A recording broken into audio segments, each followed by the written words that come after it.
And here we are, everybody. Yes, it takes the biggest movie so far of 2024 to bring out the biggest panel I think we've ever had here on Kicking the Seat. I am, of course, Ian Simmons, Harkonian Simmons. I know it doesn't quite work, but you know. And joining me also is Mike Crowley of You'll Probably Agree. We have Annie Banks making her long-awaited return to the show of the Mary Sue, and we got this covered. Welcome back. Katie Glidewell, the blonde in front herself. We got Mark the Movie Man Krawchak, or sorry, Mark the Kwajats Haderach. I can barely see these names because I'm not wearing my glasses. That's my problem. Also the Spoiler Room and Special Mark Productions, Jeff York of The Establishing Shot, and David J. Fowley of Keeping It Real. Welcome, everybody. So excited to have everyone here tonight to talk about a movie that is, it's kind of divisive. Some people love it, some people hate it. Some people are kind of in the middle. And then there's even different factions who have differing opinions based on whether or not they've read the novel. There are people debating whether Denis Villeneuve's vision for Dune is better or worse than David Lynch's. There's also fans of the sci-fi miniseries from 24 years ago, which I have not seen, full disclosure. Yeah, we're going to talk about all that tonight and actually the substance of Dune Part 2. So I guess let's just kind of go around and get high level opinions of the film so we can kind of set the table. So we'll go for a few seconds each. I know I hate to do this speed round thing, but as I mentioned, we're keeping it to an hour tonight roughly, and we got a lot of opinions. So I loved it. I'm sorry, I'm going first because it's my show. But I loved it. I was a big fan of 2021's. It's weird because it's just called Dune, and this one is Dune Part 2. So I guess it's meant to be one long picture that they've chopped right down the middle. But I was a big fan of the first one. The second one, I think, is even stronger, but I haven't watched them back to back. So I'm anxious to do that someday. And I'm eagerly anxious for the part 3. Hasn't been announced, but I imagine they are going to adapt Dune Messiah at some point. It's been So announced. it Yeah. has been. Okay. Yeah. Wow. I missed it. I'm got a bit of medicine head today. So, Mike, what did you think? I'm just going in the order in which you're appearing Hollywood Squares style. Thank you, David, on Yeah. my screen here. So, Mike, what did you think of Dune 2? Well, I'll keep it brief since we have a lot of folks on here. I really liked it. I don't know if I loved it. I think I found it about on the same level as the first film, where more happens and there's a lot of substance to go through.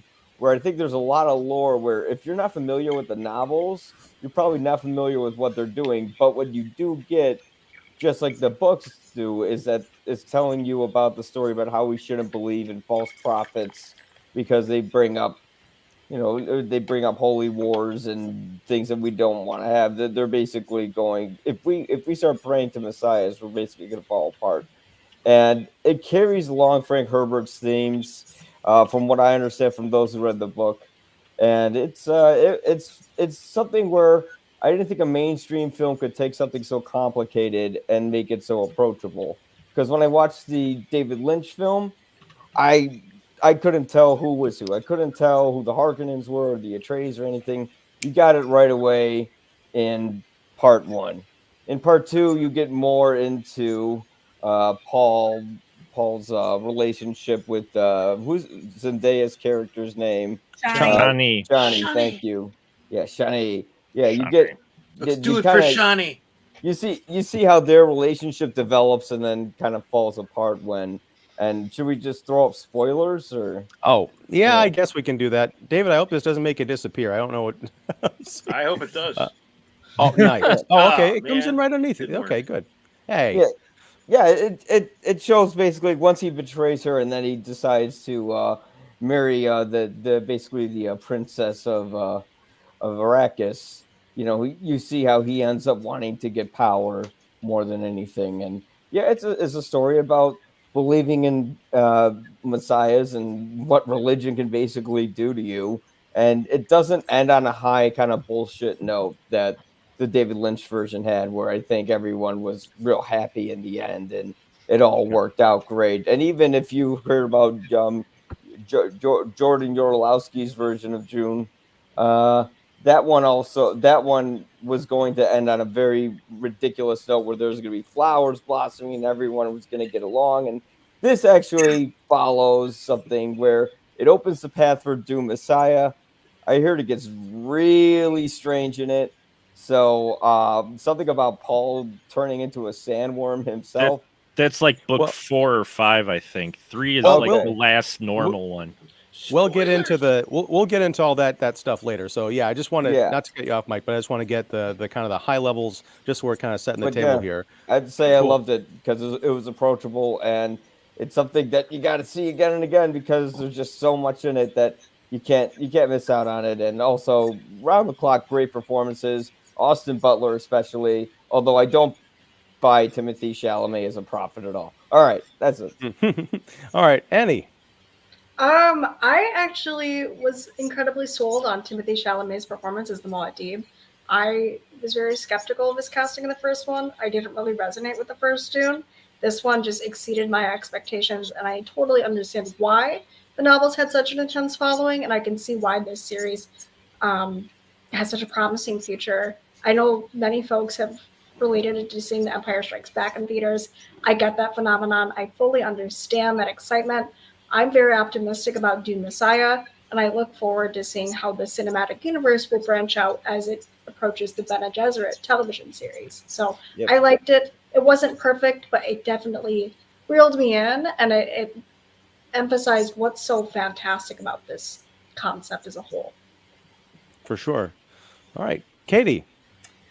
I think Dune Part 2 is honestly the film of the decade. I think that it overexceeds the first one. I think that honestly, for Warner Brothers, releasing this, I know it was supposed to come out in 2023 and releasing it in 2024, a week before the Oscars is kind of like, yeah, what do you think of me now? What do you think of me now? Because, I mean, to be honest, I think for costume design, cinematography, production design, I mean, there's a myriad of awards it's going to win next year for 2025, and this is a March 1st release.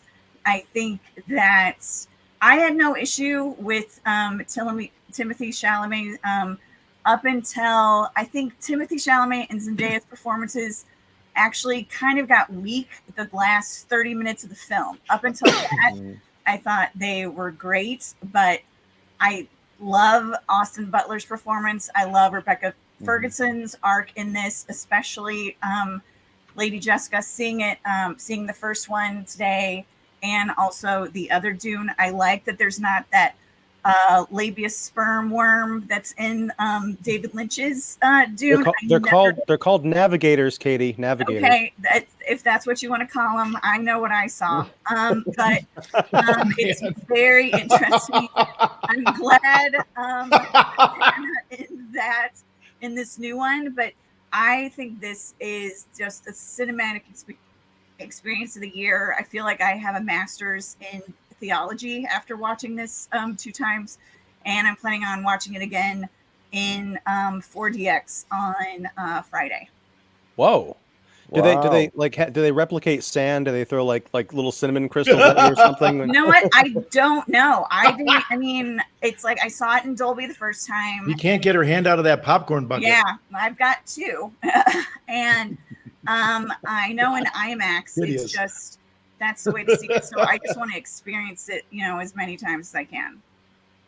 I agree. Mike and I were talking before the show, and it is something that I'd like to see again. I just don't know if I'll have time to see it like in the theater again. But it is, like 20 minutes into watching it, I was thinking, I want to see this again, and that's strange because I had no idea how it would ultimately turn out. But I just felt like I was watching a real movie. And I think part of that is the, no pun intended, or maybe pun intended, desert that we've been in terms of like these big blockbusters, movies, some movies which I have defended, but ultimately I understand they're poor quality, Madam Web.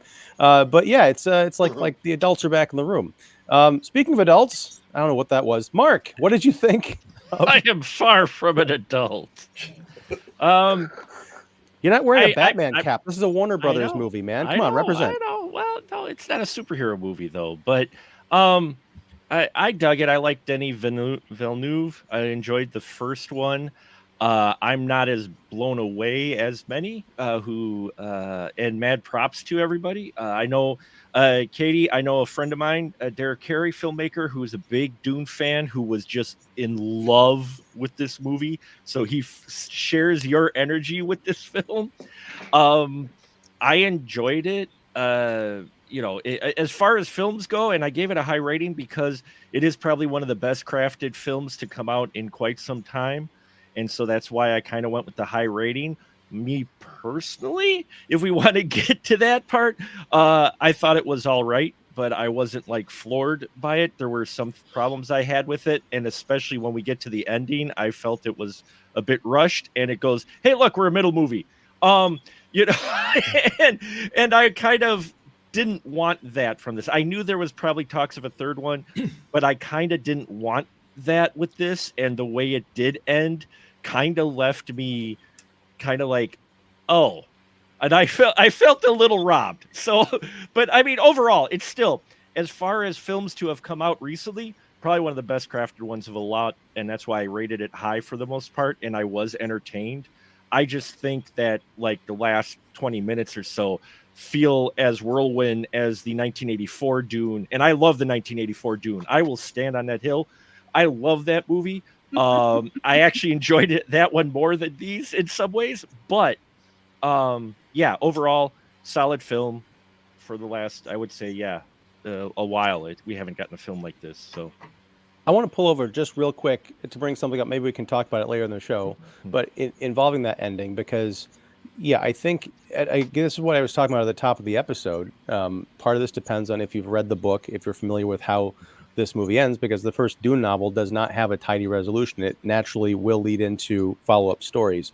So I think if you know that going in, then you're like, oh yeah, because Villeneuve is being more faithful to the material than David Lynch, and that's not a knock on. Okay, it is a knock on that, but you kind of expect it. Now, I'm curious to see Dune Messiah because I'm a fan of Villeneuve and these movies, but also I felt like if this movie flopped and all we got were Dune Part 1 and Part 2, I like that it ends almost on a cliffhanger that we would never get to see, because based on Paul's visions that he's been having for the past two movies, we kind of know what's going to happen. So you could almost end it with, oh, and then all these terrible things that he was presaging in his dreams comes true, the end. But yeah, it's a fascinating point.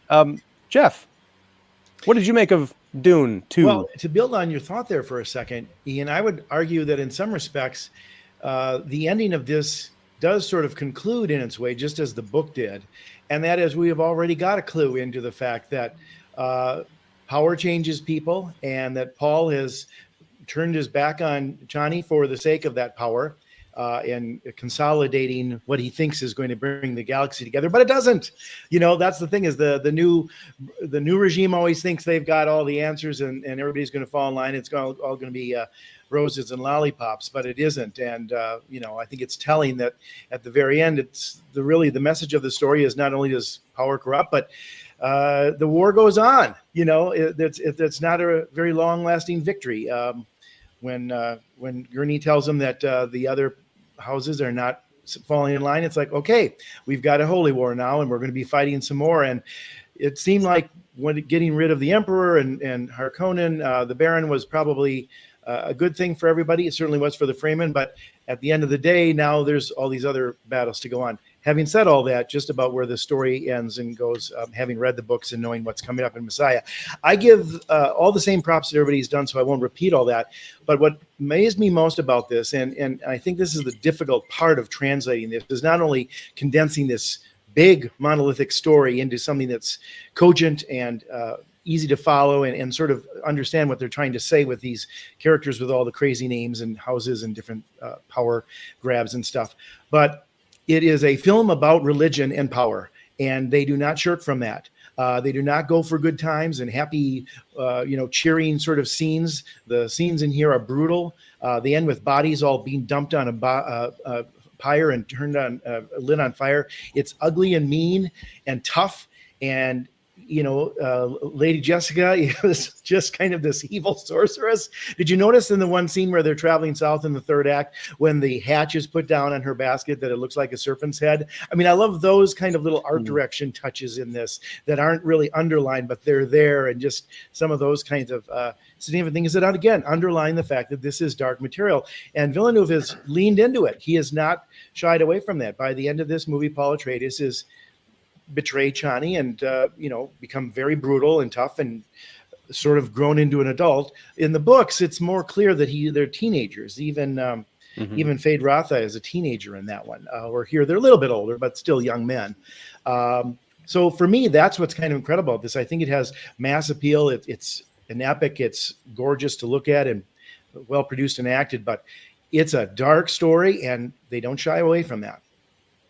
Yeah, that end where they're talking about sending everybody to war, what really struck me, it's the one image besides Paul learning to ride the sandworm, which immediately called to mind the opening of Lawrence of Arabia, where Yes. Peter O'Toole's on the motorbike with the goggles. Yep. But when you've got Javier Bardem, okay, so Paul says, when he gets the news, he says either lead them to glory or lead them to paradise.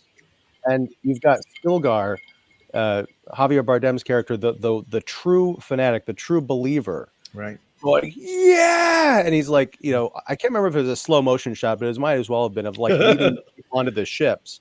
I'm like, this is really sad because you get the sense that he is a good person. He's one of the best people in this movie. He just has put his faith in the wrong.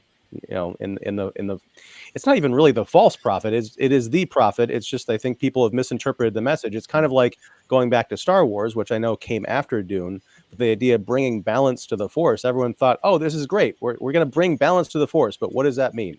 It means, well, we're going to flip the tables on good and evil, and it's not going to turn out the way you think the way you'd like. But David, speaking of a force to be reckoned with, what do you make of Dune Part 2? I'm glad you mentioned Star Wars because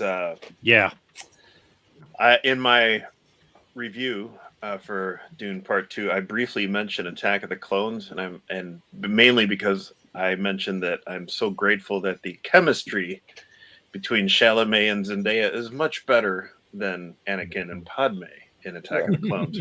Yeah. Thank you very much.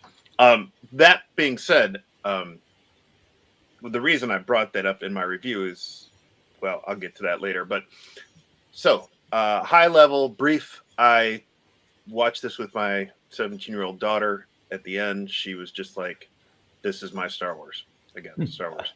And I get it. That's there's always going to be somebody's Star Wars for a certain generation. Hopefully, if we do these sci-fi epics right. And the best sci-fi can usually have some type of a reflection for our world, right? Religion, power, all that kind of things, all those kinds of themes. And I think it does that here. Not very deep, but enough to really get into it. I kind of wanted more, and I'll get into that in a bit. But most of all, I was aligned with my daughter. The rare time we were both on the same wavelength where we just felt like I was kind of like Chris Farley after this, where I was like, that was awesome. And I mean, in IMAX, it's amazing. I would maybe see it in 70 millimeter at the Music Box if my butt didn't agree with my brain, because I can't sit in those Music Box seats that long. Better seats, better sound. That's the only problem. Yeah. There you go. I'm relieved, David, because when you mentioned you brought your daughter, because she's a huge Timothee Chalamet fan. I can't talk tonight. I thought that you kind of hesitated for a bit. I thought you were going to say that this movie ruined him for her because he turned out to be kind of a bastard at the end. Well, it's funny that you say that, because she's like, see, he's just like any skinny white dude. He just leaves the girl the girl of color behind for the cute white chick. Zing. Now she's got a lot of drama from high school and everything, and I'm like, yeah, okay, well, it's it's timeless tropes, teenage tropes. Well, that's definitely a conversation and a perspective. Okay, so we've got our roundtable stuff, our high levels taken care of. Who here on the panel has read at least Dune, and if not, the other novels as well? Okay, Katie, you've not read Dune. Wow, I don't think I knew that. Okay. And as I mentioned at the top of the show, there are some folks who have kind of complained about some of the choices that were left out of this adaptation. Until I started reading, some of these opinion pieces and listening to things, people who'd seen it and read the books, and they're like, "Oh, but they left this out and they left this out." A lot of it was stuff that I didn't even recall. Not necessarily that. I wasn't disappointed. I didn't remember it, except when I read these things or listened to them, like, oh, that's right, that was a character who didn't appear. But I don't think it was a detriment to the larger story. And unless you want to have a 3.5-hour long movie, you got to make some cuts. So for those who are familiar with the source material, was there any glaring omission where you thought maybe they could have taken out some of the desert landscape shots and put X conversation or X character back in? I mean, there's going to be omissions. I mean, there's going to every adaptation, even like something like Walking Dead, you have to differentiate from the source material somewhat because you're bringing it into a different medium. Mm-hmm. This is movies are a visual medium. So you have to. What are we going to remember most about these two movies in particular is the visual spectacle first and foremost. Yeah. After that, I mean, if I want deep characterization and philosophies and perspectives on religion and politics, I'll read the books. I'm not going to expect like a really highbrow, deep view of those themes in these movies. There's, like I said before, there's enough of that here, but I know what I'm getting into. I'm not expecting a whole lot of time spent delving into these things. Yeah, I get that. I think what I like here is that I think it's a pretty good distillation of the themes. I think in terms of what the book is trying to say, at least the first one, because that's the only one I've read. I haven't read Messiah or any of the other books. I feel like, especially, I did go back and watch David Lynch's Dune yesterday just to refresh myself. I think I've seen it 4 times in my life, and 2 of those other times were within the last couple of years, because I know, Mike, you and I talked about that with Sajiwa a few years ago. Yeah. I did a page to screen of Lynch's Dune, Dune Part 1, Jodorowsky's Dune, and the novel with Cole Rush a few years ago. But it's one of those movies where I come back to it. I'm like, I have like amnesia when it comes to like, I think part of it is because, and I know you love the movie, Mark, but it's so dry.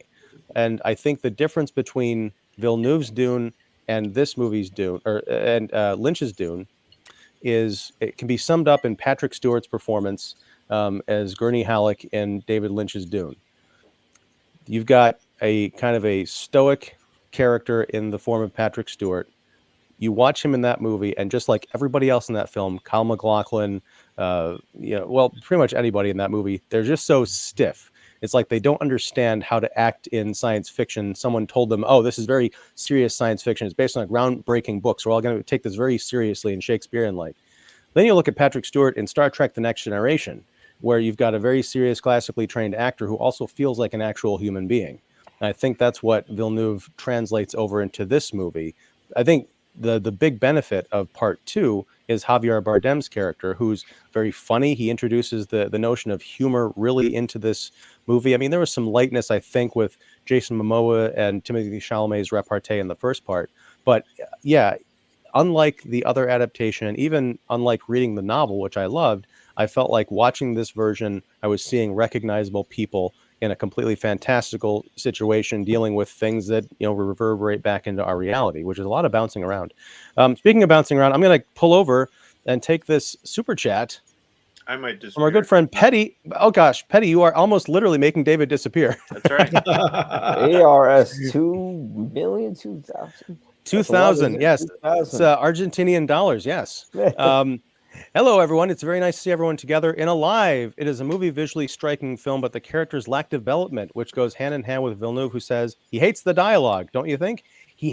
Villeneuve says he hates the dialogue. Hmm. Interesting. Well, he co-wrote it. He directed it. I don't know. Maybe it's because he feels that he's pulling it from the novel. He doesn't like Herbert's dialogue. I can't speak to that, but I will say I don't think as David, to your point, I'm going to dismiss this here so I can get back to showing you there. I don't think it's a very deep film in terms of characterization. I think it gets the job done and a lot of that comes down to the chemistry and the performances of the actors. But the movie is trying to say so much. It's about people, but people are also sort of incidental to what's going on in this world, which I think speaks to a larger theme, in that you've got people running around thinking they believe in certain things and they're following certain versions of the truth, but it turns out that truth has been planted and manipulated all across the galaxy by this religious superstructure. So I think in that way it kind of works. But yeah, I take your point. By the way, I didn't mention this, but I'm sorry, Jeff. Quick. Sure, of course. We have a few people watching, which is great. So if you want to jump in and leave some comments, we'll definitely answer them here live. If you want to leave a super chat, we appreciate it, but it's not necessary. It's a perk. I love it. So Jeff, please go ahead. Two quick thoughts to sort of answer what Petty brought up, which I think he's got a point. The first is that Villeneuve gave a interview where he said that he thinks film is more of a visual medium, television is more of a dialogue-driven medium, and he's right about that. You can listen to most shows on TV because they explain everything, because it's mostly passive watching. Less and less of that with premium channels and more filmic kind of television, but generally it's still directed by sort of the talk, if you will. Film, not as much. However, I would say in this one, to his point, I don't think the characters are quite as deep as maybe we would want in, say, something like Past Lives, or maybe The Holdovers, where it's all about character, and this has got to balance a number of things. But one of the things I think works in this film about that is I think that these people are sort of being identified by their labels, the same way we label people by their religions or their political affiliations or different parts of the country they live in. That happens here. They're very, very specific about the house of this and the house of Atreides and the house of Harkonnen, and the Fremen are like a group of people, and it's not so much about Chani as an individual until the very end when she's kind of screwed over. And I think in some respects that works here, because I think they are very self-interested in their tribe and their literal houses, which is one of the themes that Herbert was making about religions, is that they so fall into their prescription of what their religion is telling them and how it dismisses and dislikes and goes to war with others. So in some respects, yeah, the characters are a little shallow here, because I think what Herbert was saying in his books and what the movie here is saying, that these people are identifying themselves by a label more than they are as individuals. And that's the problem of the wars and the problems with everybody getting along and different countries and religions, et cetera, et cetera. I hadn't thought about this until you brought it up, Jeff, but you're right. Everybody pretty much is who their house is. Mm-hmm. The Harkonnens are all, and in the case of the Harkonnens, it makes sense because they come from a world with a black sun. Which, I mean, my goodness, that whole sequence where it wasn't quite filmed in, people are calling it the black and white sequence. I understand there was a different filmmaking technique used to realize that, and I can't remember exactly what it was. Infrared, I think, wasn't it? Was it infrared? I think that's what it was. Yeah. They I haven't. Like zone of interest. Did they use it? Infrared? Didn't they? Oh, right. But the girl who's like planting picking the apples, right? Yeah. Yes. Yeah. That was more, in terms of the use of it in Zone of Interest. I think it was more of almost impressionistic. It's so hyper detailed and realistic that it's unlike anything that I've seen. Especially, I loved the fireworks. They're almost like these water bursts in the air, like smoke. It's really cool. But to your point, Jeff, the Harkonnens are the evil, like kind of slimy psychopath, house, race, whatever you want to call it. The Atreides family are the kind of like the noble English almost, and then you've got the Fremen, who there actually is a bit of factionalization in there, because you've got the people who, like the younger generation, like Chani and her friend, who are like, those old kooks with their religion, they're going to get us down south. Killed. They're it's north versus south. They actually say this. The Southerners are the extremist, true believers. Right. So that's the only real, which is almost like the evangelicals in a way. There's a parallel there. So yeah, it's interesting. I would have to go back and watch the movie again and see, and probably even read the book to see if there's more thematically there than what I'm picking up on. Because yeah, it's like everybody's very much black and white. They're this, or this, except when it comes to this small fraction that we get introduced to almost at the tail end of the story. And Petty also says, "I love you, Jeff." You're not alone, Petty. Oh. Okay, so that's nice. How do the kids do it? Excuse me. I know, darn those youngsters! I can't do it. I'll just say love. I think Katie wanted to say something. Yeah, Katie, please. So actually, to move to add on to something that Jeff was saying, and this is a major spoiler, but as you were talking about with the, I know spoilers are on, as you're talking about with the houses having that kind of sensibility that we know who they are, you really see that in Jessica and Paul after they drink the water of life, because and this is again, spoiler, but once you see them, once they drink that, and then you find out that Jessica is the daughter of Baron Harkonnen. Yeah. So she is a Harkonnen, so Paul's a Harkonnen. And then that's when Jessica changes, in the movie. That's when Paul changes and his rage really comes out. And that to me says, I almost feel like they lose a part of the Atreides in them when that happens. Definitely. And I feel like that's a big, I don't know. I feel like that's a huge thing that even though they destroyed the Harkonnens, I feel like a little bit the Harkonnens actually won. Let me ask you about that, because finding out the truth about your lineage it can be a very powerful thing, especially in the case of this movie. But was there anything, and I may have missed this, was there anything attached to that experience that necessarily compelled them to go down the dark path? Because they find out they're Harkonnens, and that's when they kind of start taking this like really sinister turn. But it's like, well, you learn something. My great-grandfather was a serial killer. That doesn't have any bearing on me necessarily. So was there something else cosmic in taking that water of life that revealed the truth to them and also changed something in them that made them go down this certain route? I don't know. Let's ask Ray Skywalker. Yeah. Well, I have no idea what you're talking about. You're discussing a film that doesn't even exist, David. It's fan fiction. What are you talking about? Exists to me.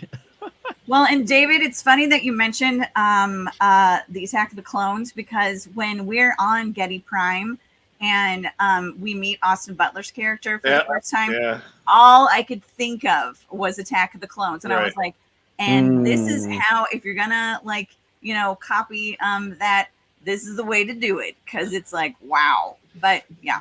Well, a lot of people call Dune Star Wars for adults, and I can kind of understand it because it has so many religious undertones and things like that. It's not something that they do in Star Wars, which is much more simplistic between good and bad, right? No, you know what, Mike? I'm going to challenge that, actually. Yeah.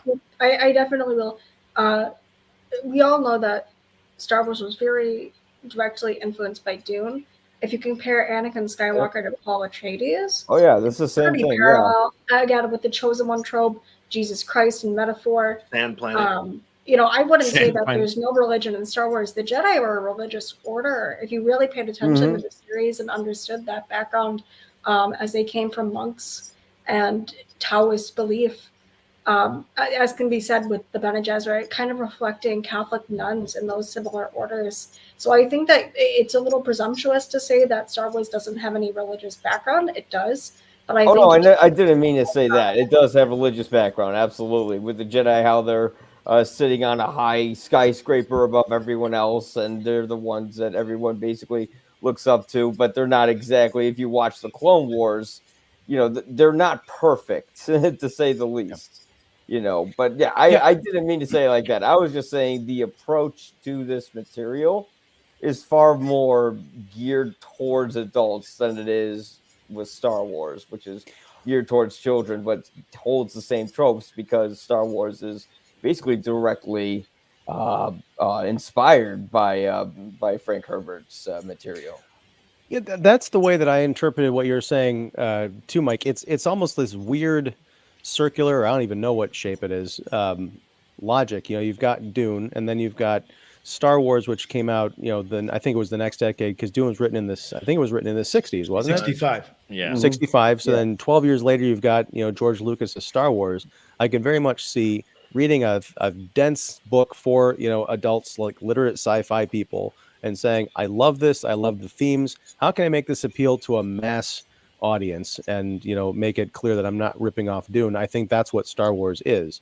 Now, then you come to 1984, where you've got, and, Jodorowsky was trying to do this in the late 70s, early 80s as well. So it didn't quite get off the ground. But in both of those cases, him and Lynch's version, it's very much trying to Star Wars up this story. You've got the navigators, which are the sperm labia worms. I think that's how you describe them, Katie. Labia sperm worms. Yes. Labia sperm worms. Sorry. But, trying to introduce more of this idea of like aliens and alien cultures and things into this universe. And that's not what Dune is. I mean, one of the things I think is so cool about the novel is that, from what I recall, at least from the first book, space is a vast, wide open, playing field. But human beings are pretty much it, or humanoids. We don't have a lot of like strange alien cultures that we run into. Being that it's 10,000 years into the future, mankind has evolved in some ways, as has technology. And, there was this whole precursor technological war before the first Dune story even takes place. It's referenced in the novel as something, I can't remember the name of the war, but it was a big conflict which basically compelled, outlawed advanced technology, and like AI essentially. And so now what you have are mentats, which are human computers. We got one of those characters, maybe two, in the first part of this movie.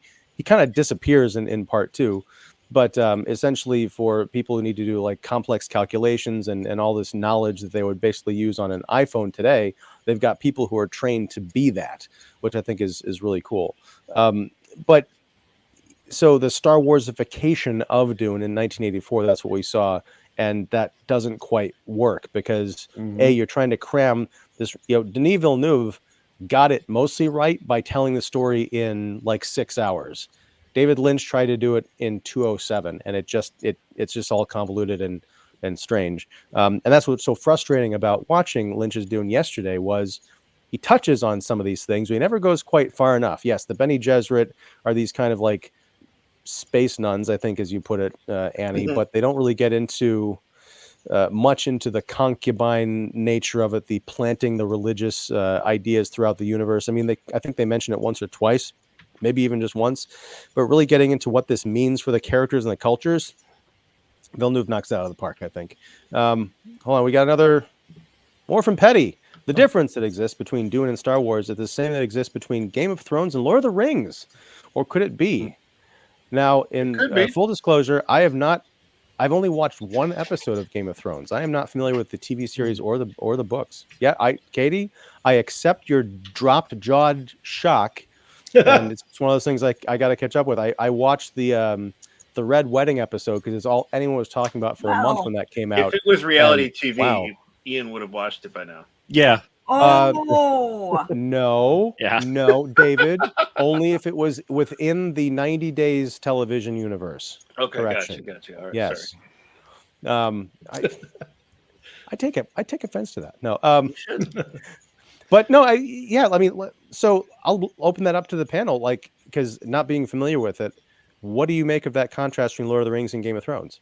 I mean, Game of Thrones is definitely influenced by Dune as well. I mean, all the houses, all the world building, and all the power plays, and all the deceptions, and everything. So it's kind of cool, that Herbert has had such an influence on so many different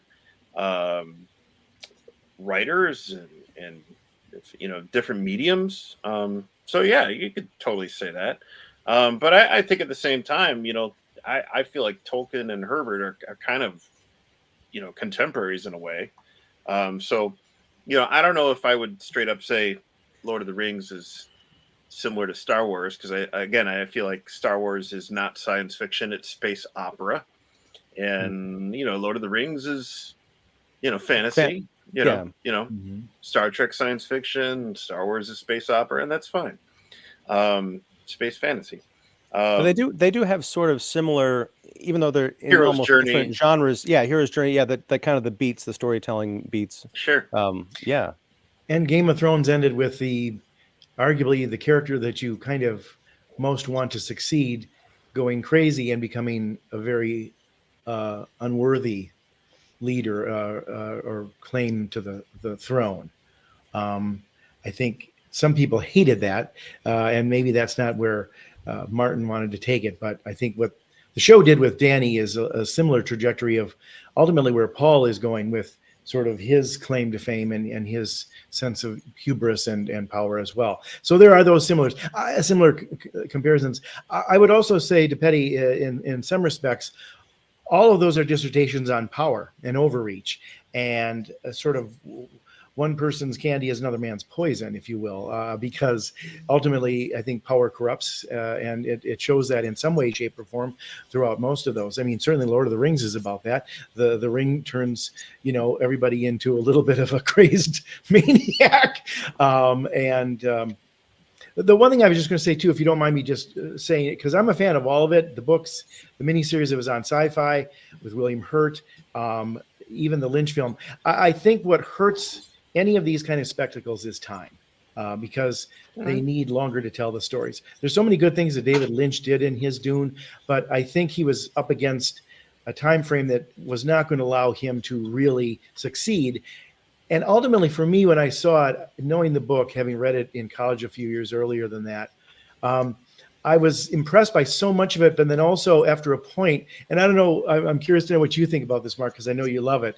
But after a point, I think he lost the story, and it became a little bit of a production design sort of wet dream. I mean, there were so many, ulcers and eyebrows and sweat, and then all the sort of military garb and it just became more of that. Like, I think if he had kept the Harkonnens to the gross or the red-haired kind of crazy, sweating and looking vicious and manic all the time, but so many of the other people in it had, eyebrows that looked like they were wearing caterpillars on their head and crazy hairstyles that ultimately, when you've got 3 scenes with Brad Dourif and he's got 10 lines, all he becomes is a hairstyle. There's not enough character there to register. If he had 4 hours, that character would have come through more. Here, he simplified it a lot. And even to Petty's point, a lot of the characters maybe don't come across as strong. But I have to say just quickly, I was so impressed with how Fade Rathau came through in this. Yeah. It was, I think, one of the most interesting performances of a villain character. And he never lost his charm. Even at the end when he's about to take on Paul, he's like, hey, brother, whatever, he's like, I mean, there's still a little bit of that Elvis in there, but I thought, there was just some of those things did come through well. And, I think Florence Pugh's Princess Arula comes into the same problem that Chani had in the first one, is she really comes to the forefront in the second half of that story. And the princess comes to the forefront in Messiah, when she is more of a equal sort of the three main characters I would argue in that are probably Paul, her, and Chani to some degree. Chani's a little bit behind them, but so anyway, but I said the original point is I think you need time to tell some of these big stories. And if you're going to truncate it, it's a fool's errand. Well, and we know with the Lynch's Dune that there was a longer cut, and he ran into problems with the studio wanting something quick. And as we mentioned, Star Wars, he had more elaborate plans for it, and you can see it because that first half moves. I love, at least when I went to see it on the big screen, I noticed it a lot more now that I'm older and maybe not wiser, but I saw this when I was in the theater. So I saw it when I was 9, and I've watched it many, many times. And it was this time where I noticed how for 2/3 of the film, its pacing is just as good, and its telling of the story and the Quizak and all of that with the everything. And then it's like you get to the last third of the film, and it blows through so much to where you could see where he wanted even maybe another film to explore things further, but probably didn't get it. So he crammed so much into that last, half 20 minutes or so of that film that I could see where it turns some people off. But for me, I think there's a lot of good in 84. I think there's a lot of good here, though I think they missed a point. I missed an opportunity to still give a nod to the 84. Fayed at one point in Dune Part 2 had to I will kill him. Thank you. We missed the point of I will kill him. Come on. And he's not in a little cool look. space Speedo, you know? Yeah, well, no, Yeah. Space Speedo we don't need, but I'm just saying but I'm not saying he has to say it dramatically. It would have been nice for him to whisper it or just say it under his breath to the Emperor as he gives him his knife or whatnot, saying, I will kill, very confidently. I would have been even happy with that, but David, it almost looked like Sting was wearing a money belt, I thought. It I love that. For me, Zendaya, I think outshines Timothee Chalamet in many ways in here. I was not impressed with Timothy's performance for most of the film. You could kind of feel him turn angry, but it wasn't quite enough for me. It just felt like his eyes went from cute to scowling, and that was about it. But that's just me. I liked Zendaya. I think Zendaya put in a far stronger performance than he did. Yeah. No, honestly. And yeah, he that's the point I was making with Paul Atreides not being, or with Timothée Chalamet not being perfect. The thing is, he's serviceable for the role. And I know, Ian, we talked a long time ago about Blade Runner 2049 and how Ryan Gosling was meant to be kind of just like this robotic character.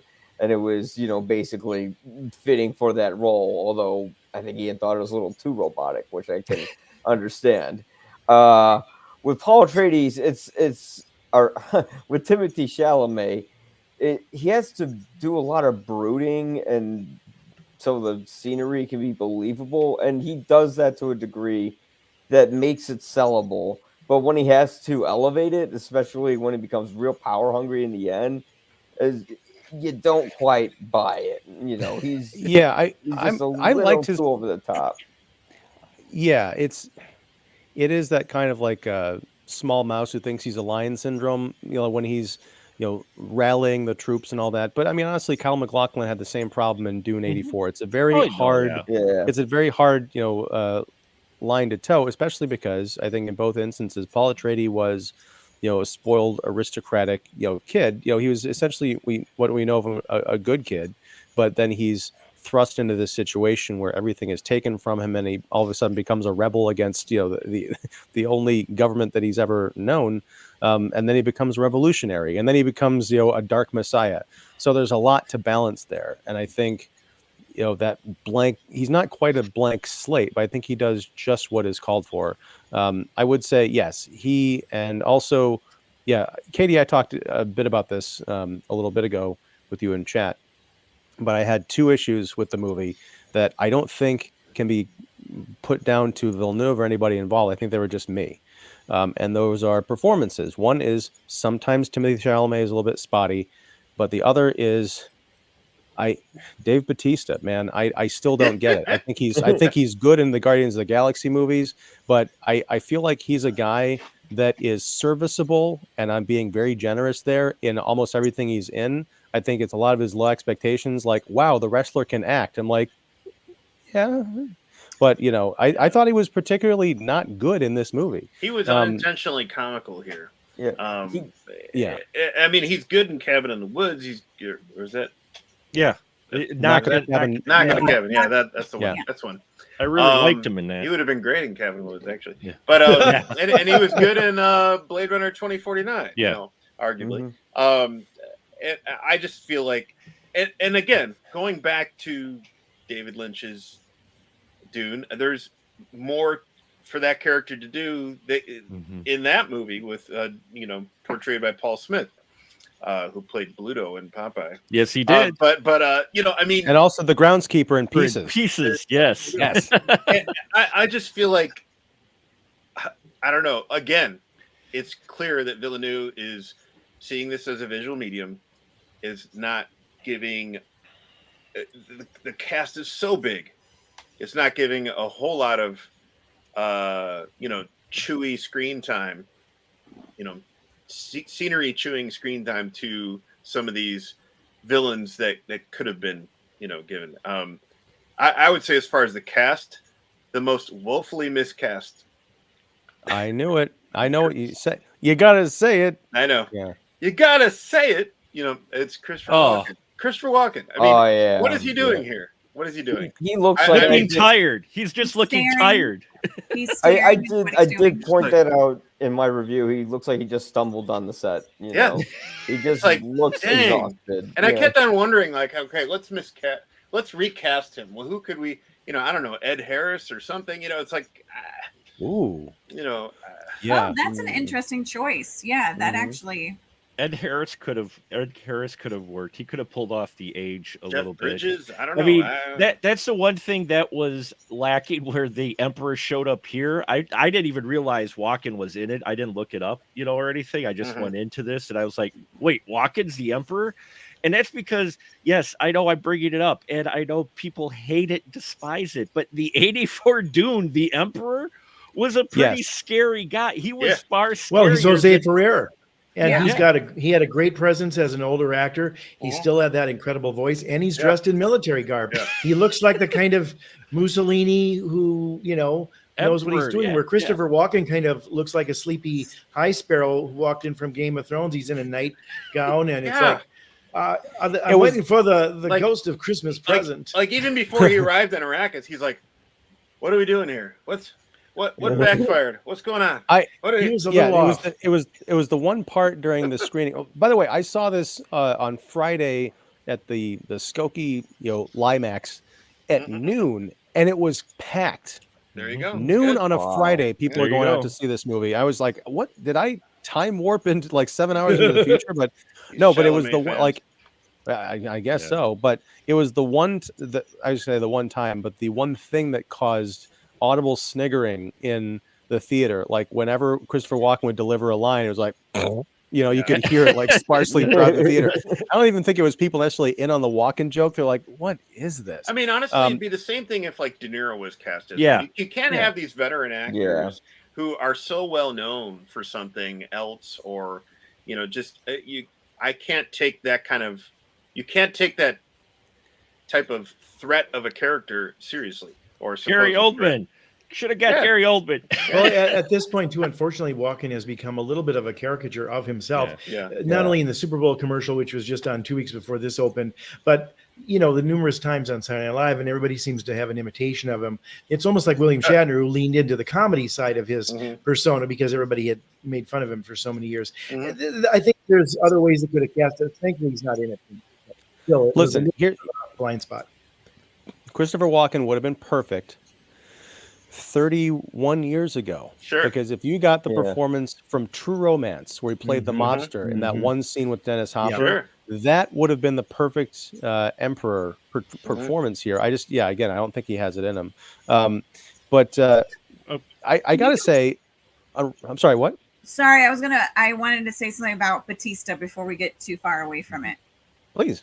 I understand that I feel like he definitely was a one-note character in this, but I feel like what you were saying about Timothee Chalamet's Paul Atreides is actually an emphasis on what Beast Robin is if Paul Atreides keeps going the way he's going for 30 years. Like, he was given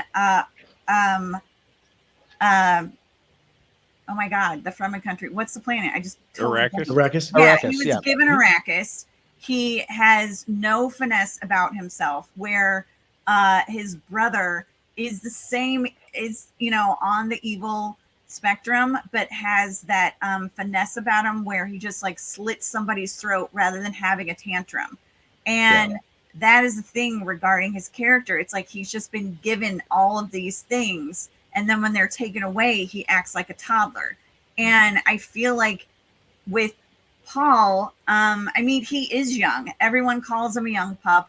Like when he arrives on Arrakis in 1, he like cute, like hops to the gentleman that you were talking about that's like the human computer and all that stuff. And everyone like loves him because it's like this new freshness about him. And I feel like with Batista, it was a little overdone, but I feel like that's what the character is, because that makes Austin Butler's character even more evil, where he can just say so much with just the slice of a knife and a glare, where Batista has to like totally crush someone's head. And even though Austin Butler, no way would he be able to take down Dave Batista, the fact that he was able to do that in Dune 2, I think says a lot too. But that's what I wanted to say about Bautista. I feel like he portrayed his character the way the character is supposed to be. Yeah. I agree with you philosophically, Katie, but in terms of execution, this comes down to taste. I agree with what you said. I think that he tried to do that, but in my perception watching it, I'm like, it's kind of like that Wayne's World 2 bit where they go to the gas station and they've got that one guy who's giving the directions to Mike Myers' character, and Mike Myers pauses and says, look, he goes to the camera, he says, I know this is a bit part, but can't we find anyone better than this? And of course they swap in Charlton Heston, but it's like, there are bit parts that call for certain styles of acting, and there are people who can do that really well, and there's other folks that when I'm watching it, I'm like, they're not quite there. This was not, Dave Bautista has the look, but if they could swap out his voice like they did in Madam Web with that villain, I think that really could have worked. I do want to pull over again.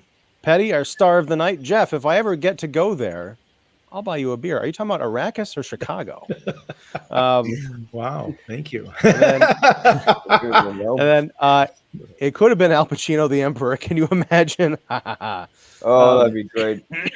One of his best performances, Devil's Advocate. That's I love Devil's Advocate. Oh, hell yeah. Yeah, I think Ian and I talked about that one. It's touch, but don't taste. The Kwisatz Haderach is a absentee landlord.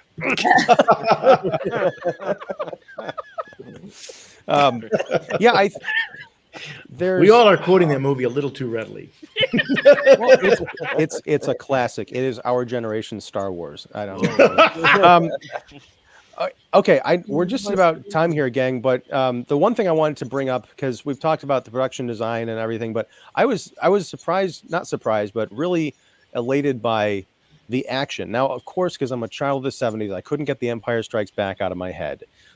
There is that scene where Chani and Paul Atreides and the other Fremen are taking down the spice, the miner, that giant piece of machinery. They're like running through the treads and dodging gunfire. Of course, it reminded me of the AT-AT scene, but it's crazy because I know this concept was written before Star Wars, but it's very easy to look at something that was based on source material, no matter when that source material came out, and said, oh, this is ripping off Star Wars, even though it came before. But even though I was watching something that could be compared to the AT-AT battle, I felt like it was completely original and being told in a brand new way. I was thrilled by it. I knew they were going to be okay because I'd read the book, but I did feel that Villeneuve did as much to invest us in the danger of this situation as he possibly could. What did folks think of that particular scene? Loved it. Award worthy. I mean, like the rest of the action scenes and fight scenes, I think the choreography is, I feel like I think they're trying to do awards more for fight choreography, and especially with the Oscars. And I feel like this is again top of the list where it needs to be on every aspect of it. I mean, it was fantastic. I mean, what really makes this movie work is that the way it was shot, because I don't know if anyone knows the process of it, but the way Greg Fraser shoots it, who's a DP, they shoot it in digital, scan it in film, and then rescan it in digital, and it gives this very dreamlike kind of feel. So when you get those action scenes, first off, they're great because they're keeping the camera wide, and you're seeing most of it happening instead of going to the next character and cutting very bombastically where you can't tell what's going on. And luckily, it's one person fighting each person at a time. So that's why that kind of scenery works. And also the sound mix. You know, people like to critique Denis Villeneuve for some of the sound mixing he does, saying, "Oh, well, yeah, anyone can make a real loud movie," but he does it really well, and it brings you into it.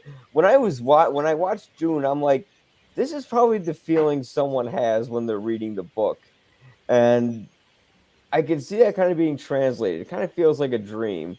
But I think those fight sequences work because they kind of are minimalistic in the way they shoot it, where they keep that camera, you know, at a longer distance.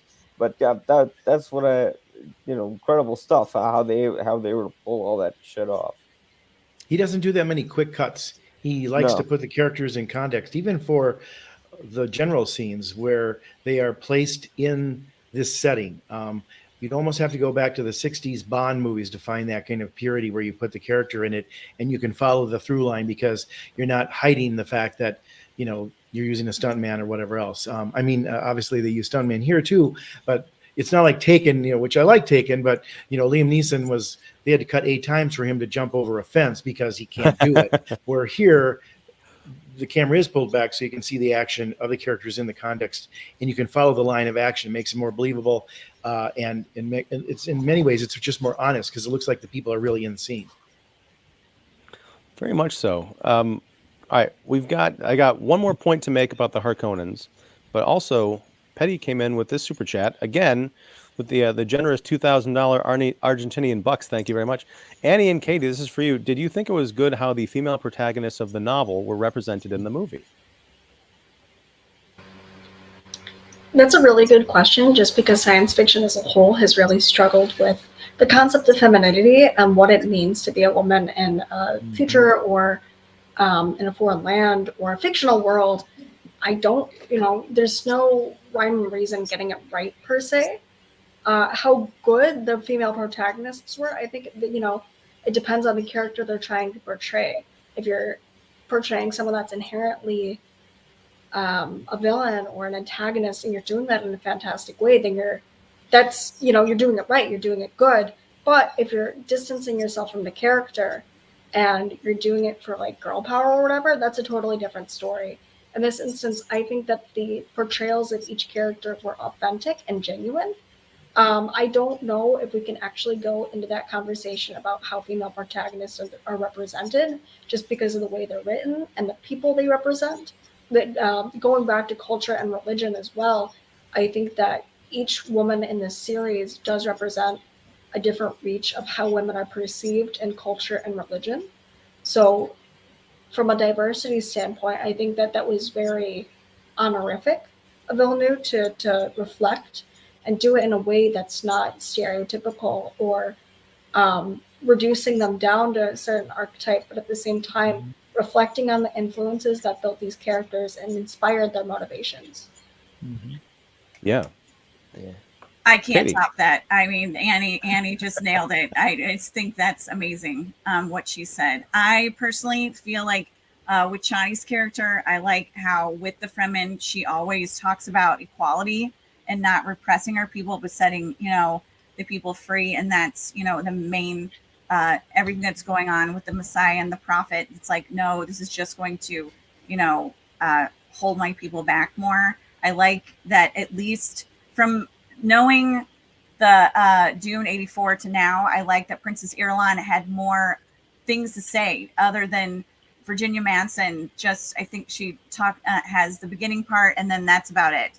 And she has awesome costumes. I don't know. I feel like Princess she's the Emperor's daughter, but I feel like Future Empress is more of a title that she should have than Princess. I don't know why. I feel like that's a very constricting title for her because I feel like she's the one who's actually the knowledge that she's gathered and everything she knows that's going to moving forward with the politics. I feel like she's going to be more of a powerhouse in future films. And I don't know why, for me, Princess seems, I don't know, but I feel like I love seeing her. And again, I mean, I already talked about Rebecca Ferguson, and I don't know if I necessarily consider her a protagonist now, though. I feel like she was a protagonist and now has kind of become an antagonist. But again, we're going to have to see more. It's just, I do feel like that every one of these performances is fantastic. And there's also an actress that, sorry, I want to get her name. Sohila Yaqub, who is one of Chani's, one of the Fremen, and she's on some of the posters, but then also not on some of the other ones, which I don't understand. She was the one that Austin Butler, when he comes on to Arrakis, she's like the sacrifice that they make, and they don't show that. I think she is she had a great performance as like going along, being Chani's friend, but also kind of going along with what's going on with Paul and that, but also, you know, standing up for the Fremen. So I think that the performances in this are off the chart, but really Rebecca Ferguson's arc for me is one of the best performances I've seen in quite some time. I think she's an outstanding actress, and I love that each role she's doing isn't like anything I've seen before in performances, like even from Dr. Sleep to Girl on the Train to, I mean, so many different things she's done with even Mission Impossible. And I really feel like this is something that this role, especially this performance, is something that should be rewarded. Definitely. It's interesting the protagonist antagonist thing, because I feel like the meta story of Dune, the Bene Gesserit are the protagonists. They are the ones who are making the story happen. They are planting, I would have to possibly read the other books and maybe even watch this movie a couple more times to really make sense of it. But it's like they are planting the seeds of this religion all throughout the galaxy and also taking members of their order and planting them as concubines, mothers to the royalty of the different houses so they can maintain their control, all through the idea of this prophecy, this space religion. But they also seem to actually have these true visions. So it's not like they're coming up with this bullshit, religious vision, but it almost at times feels like they're playing tricks, but they also have, some kind of a handle on this truth that we're not really privy to. What I like is that Paul Atreides at the end becomes the antagonist, not only because he makes that kind of heel turn and becomes a villain where he kills billions of people, we're led to believe through these visions, but also he is the antagonist against the Bene Gesserit and trying to upset their order and take away their grip on the universe. That was something that struck me reading the novel Dune, 3 years ago, wherever it was, is this idea of, we hear a lot about, patriarchy and male-centered systems of control. And when you look at Dune at the outset, that's what we have here, this kind of like intergalactic colonial force. But when you peel back that layer and look at what the Bene Gesserit are, and I hope this is explored in the TV series, you see that it really is this like shadow matriarchy of people pulling the strings and using the men who think that they control everything, but they're to the advantage of these space nuns or space witches, whatever you want to call them. It's just a lot of stuff to chew on, which you don't get in Star Wars. You don't. I'm not trying to compare this to Star Wars, Lord of the Rings, but I'm saying like Dune, I think it particularly lends itself to cinema or television or just like these kind of philosophical explorations, which again, we haven't had this in the cinemas since probably, I'll say, Dune Part 1. It's just nice to get back to adult. I was going to say adult filmmaking, but I'm not going to follow through with that thought. All right. So let's pull over again. We're going to wrap it up, guys. Don Shanahan, can't wait to circle back and watch the show. Don, we wish you were on the show tonight, because then we get to see how this panel really fills out. I mean, I guess, well, David, you would be like, would you be underneath David or I don't know how that would work. Mark is our Paul Lynn, I think. Yep. Can you do a Paul Lynn, Mark? Go for it. And Mark Christie's in the Hollywood Squares. And then Petty, thanks you for your answers, Annie and Katie. Thank you, Petty, for the question. Excellent questions, Petty. By the way, just to strike one for Frank Herbert, there was a lot of controversy about him as an author, particularly in some of the slurs of homophobia in the original novel. But I would say he was pretty progressive about the women. Even the female embryo sister here is got a lot of power. They'll probably be showing it in the Alabama State House next week. That's Nice. what I always loved about the Lynch film is that his sister always creeped me out as a kid. Yes. And she grew up to Alicia become Witt. Alicia Witt. Yeah, Yes. Alicia That's Witt. right. And she talked like this. Granted, I was Okay, 12 so- years old, so.